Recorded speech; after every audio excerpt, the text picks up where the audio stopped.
Hello students. CSI net ने already अपना result release कर दिया है।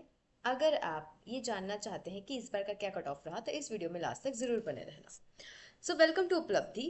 अगर मैं उपलब्धि की बात करूं तो उपलब्धि एक ऐसा प्लेटफॉर्म है जो CSI NET, SETs NET, DBT, JRF, JAM, GATE, assistant professor जैसे एग्जामिनेशंस की प्रिपरेशन करवाता है। ये ऑनलाइन ऑफलाइन दोनों मोड में प्रिपरेशन करवाता है।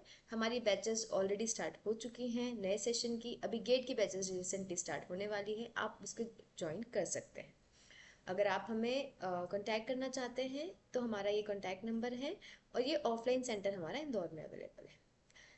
अब अगर हम जल्दी से बात करें कि इस बार का कट ऑफ क्या रहा, तो अगर हम कट ऑफ की बात करें तो कट ऑफ में इस बार आपका डिफरेंट डिफरेंट सब्जेक्ट्स का जो different different cut off release हुआ है वो ऐसा था कि केमिकल साइंसेस में आप देखेंगे तो यूआर का 50 रहा है और सबसे ज़्यादा कट ऑफ गया है आपका अर्थ साइंसेस में।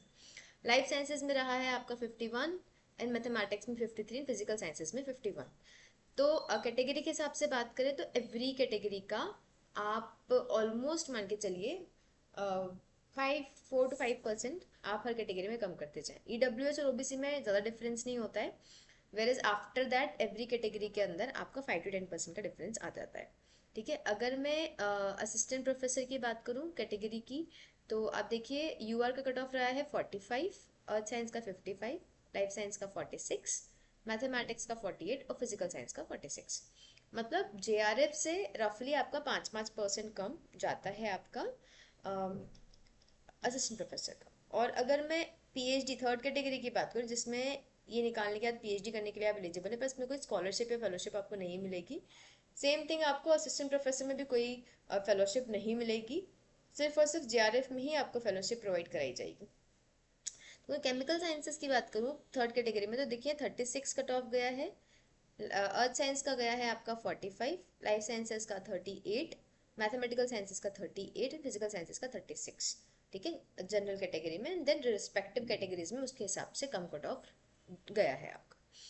अगर हम बात करें कि ये कट ऑफ को हम कैसे निकाल सकते हैं, तो सबसे पहले तो कॉन्ग्रेचुलेशन उन सारे स्टूडेंट्स को जो इस बार ये एग्जाम्स को क्वालिफाई कर रहे हैं, चाहे फर्स्ट कैटेगरी से हो, सेकंड कैटेगरी से हो या थर्ड कैटेगरी से। तो अब जो लोग इसे क्वालिफाई करने के लिए ऑलवेज प्रिपरेशन कर रहे हैं या अभी भी प्रिपरेशन कर रहे हैं, उनके लिए एक छोटे सा टिप है मेरी तरफ से कि अगर आप इन कट ऑफ्स को देखें तो जनरल कैटेगरी अगर लाइफ साइंस की मैं बात करूं तो मैक्सिमम आप देखेंगे कि अगर आपने 105 मार्क्स भी स्कोर कर लिया तो आपका क्लियर हो गया एग्जाम। मतलब 110 का मैं डेडलाइन लेके बताती हूँ कि 110 मार्क्स अगर आपने स्कोर करा तो 110 मार्क्स का मतलब होता है कि रफली आपको A और B सेक्शन मिला के 25 क्वेश्चन करने हैं which is equal to 50 marks. And C section में आपको रफली करने हैं मान के चलिए आप 15 questions which is equal to 60 marks. तो 60 एंड 25 क्वेश्चंस उधर से A और B दोनों मिला के, तो क्योंकि A और B दोनों के मिला के होते हैं आपके 70 क्वेश्चंस, 50 आपके B में आते हैं और 20 आपके A में आते हैं। तो इन दोनों को मिला के भी अगर आपने 25 क्वेश्चंस कर लिए, आप खुद ही देखिए, है ना, तो आपने 50 स्कोर कर लिया, राइट। और उधर से अगर आपने 75 में से 15 क्वेश्चंस कर लिए तो आपने कितना स्कोर कर लिया, आपने इजीली 60 मार्क्स स्कोर कर लिए। दोनों को ऐड करेंगे तो आपके हो गए 110 मार्क्स। तो एग्जाम को निकालना उतना टफ नहीं है जितना कि हमें उस पॉइंट पे स्ट्रैटेजी बनाना है। आप सिर्फ पढ़ पढ़ के एग्जाम नहीं निकाल सकते हैं। Right content and right strategy, इन दोनों का कॉम्बिनेशन ही आपको एग्जाम्स में क्वालिफाई करवा सकता है। So all the very best. अगर आप इस तरह का कोई भी गाइडेंस उपलब्धि से चाहते हैं तो आप हमें डेफिनेटली कांटेक्ट कर सकते हैं इन सारे नंबर्स, इस नंबर पे जो गिवन है। हमारा एक ग्रुप है जहां हम टाइम टू टाइम बहुत सारी इन्फॉर्मेशन अपडेट करते रहते हैं। आप उस नंबर पे कांटेक्ट करके और हमें कांटेक्ट कर सकते हैं।